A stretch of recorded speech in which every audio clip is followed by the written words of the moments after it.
Hace 20 años, CHANG escribió un libro que revolucionó la economía. Le dieron varios premios de los más prestigiosos para un economista porque explicó que los países ricos nos recomendaban a nosotros políticas que ellos no aplicaron para desarrollarse. Aquel libro se llamó Patear la escalera.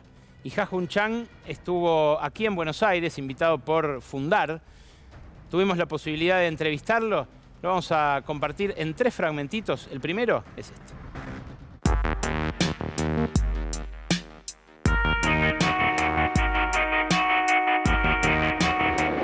Why do governments in that context insist on liberalizing their trade?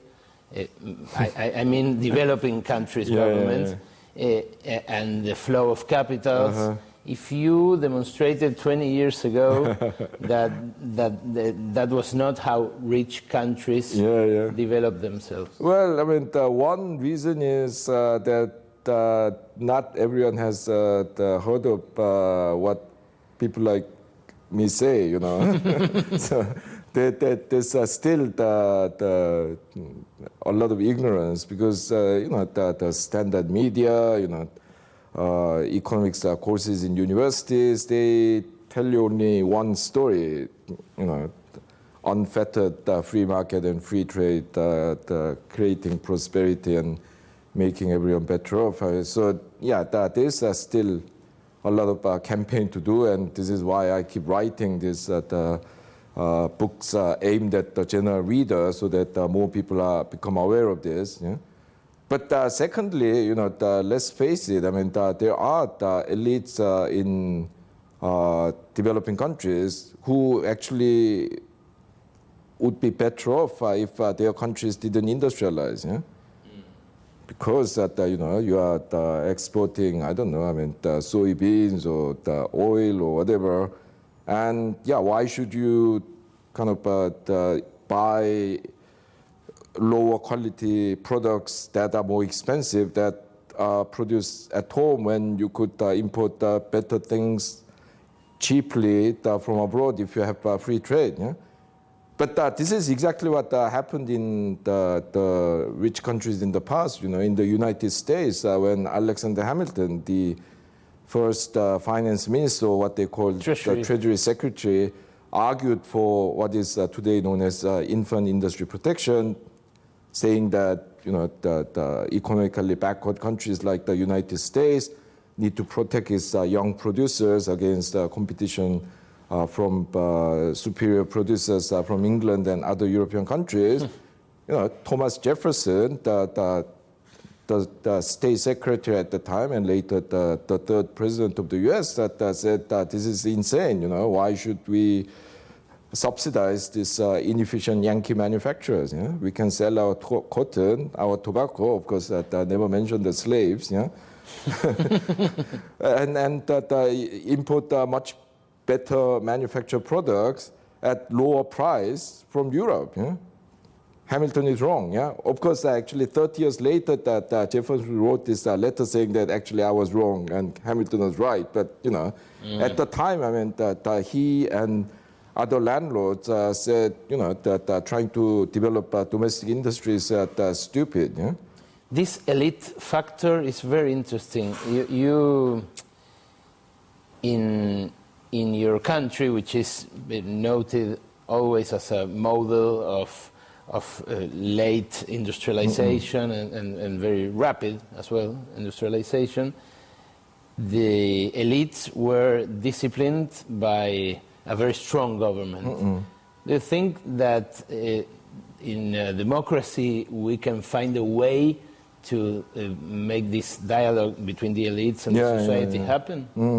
Yeah, in the Korean case, like in Japan and Taiwan, I mean, they had the very strict land reform. So that disabled this landed elite, which removed a major obstacle to the industrialization. Yeah? But even so, I mean, the government had to use a lot of very strong policies to force even the industrialists to upgrade, yeah? Because one very interesting example is LG, the leader in the world display market. Yeah? Yes. LG initially started out as the company making toothpaste and cosmetics, and they wanted to start another business in textile, because that's where the money was at the time. You know, this was early 60s. Yeah? And the government said, no, we are not going to give you a license to go into textile, do something more advanced. Yeah? And made them open a factory to make electric cables, which then led LG to enter electronics industry eventually. Yeah? So there were a lot of these pressures, even on the industrialists, not to kind of settle with easy things, but to do something more difficult. There was also all this protectionism meant that the population also had to accept that they are going to use inferior, domestic products. Mm-hmm. I mean, there was a total ban on foreign travel. I mean, it was quite the harsh regime in the sense, but that's why I asked you. People often don't realize that this is exactly things that many democratic countries also did especially between the 1930s and 1970s in Europe. Yeah? So, for example,